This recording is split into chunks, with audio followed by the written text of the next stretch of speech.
یہ کے بعد دیگری کئی خبریں ایسی آئی ہیں جو ہم جیسے لوگوں کو جو پاکستانی معیشت کے بارے میں بے پناہ پریشان ہیں اور بے پناہ اس طرح کے لوگ ہیں جو پریشان تھے.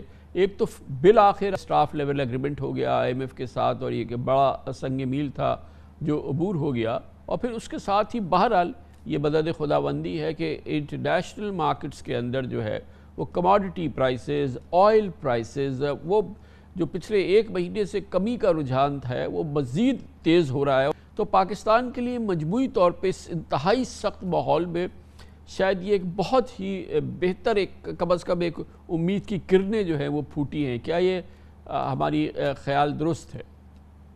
جی شکریہ بہت بہت. اور بالکل خیال ایک حد تک تو درست ہے کہ جو مشکل فیصلے وزیر اعظم شہباز شریف اور ڈاکٹر مفتاح اسماعیل نے کیے تھے اس کی وجہ سے آئی ایم ایف نے بھی رضامند ہو گیا، اسٹاف لیول اگریمنٹ ہو گئی. اور اس کے ساتھ ساتھ جو یہاں امریکہ میں یو ایس فیڈرل ریزرو جو ہے وہ مہنگائی کو قابو کرنے کے لیے شرح سود بڑھا رہا ہے، اس کی وجہ سے ایک جو ہے پریڈکشن یا ایک ماحول بن گیا ہے کہ دنیا بھر میں اکنامک گروتھ سلو ڈاؤن ہوگا. اس کا فائدہ پاکستان کو اس طرح ہو رہا ہے کہ جو خام تیل کی قیمت ہے یا پام آئل کی قیمت ہے یا گندم کی قیمت ہے اس میں کمی آ رہی ہے، تو اس کا امپیکٹ عام شہری پہ پڑے گا. تو اس کا امپیکٹ تو ہے، لیکن اس کے ساتھ ساتھ یہ بات یاد رکھنا بھی ضروری ہے کہ جو بنیادی کمزوریاں ہیں پاکستان کی معیشت کی وہ ختم نہیں ہوئی. تو وہ جو ایک رہا ہے پاکستان میں بوم بس کا سائیکل جسے لوگ عام طور پہ کہتے ہیں، اس کا خطرہ ٹلا نہیں ہے. لیکن ضروری عزیر یہ ہے. صاحب اسی دوران میں تو اس کا بہت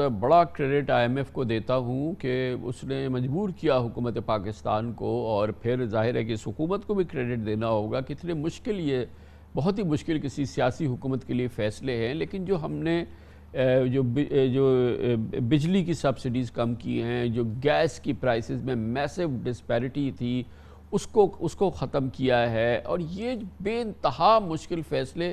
تو یہ تو اس اسپیکٹرم میں آئیں گے جس میں کہ آپ کہتے ہیں کہ جو بنیادی مسائل ہیں پاکستان کی معیشت کے یقیناً بے پناہ ہیں اور بہت سارے مسائل ہیں، لیکن یہ کچھ کلیدی مسائل ہیں جو فوری طور پہ جو کہ باعث بن رہے ہیں ہمارے یہ سرکولر ڈیٹ وغیرہ 2700 ارب 2800 ارب روپے کے، یہ بھی ایڈریس ہو گئے اسی دوران. میرے نزدیک یہ بھی ایک بہت حوصلہ افزا پیش رفت ہے.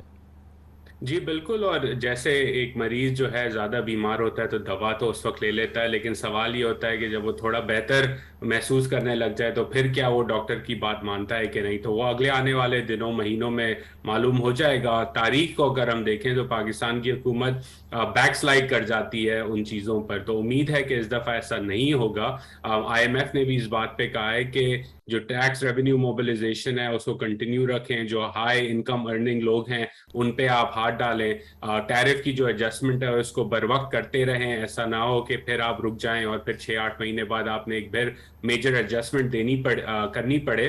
تو امید ہے کہ یہ مومنٹم کنٹینیو ہوگا، اور جو کلیدی نیئر ٹرم جو ایشوز تھے وہ تو انہوں نے سالو کر دی ہیں.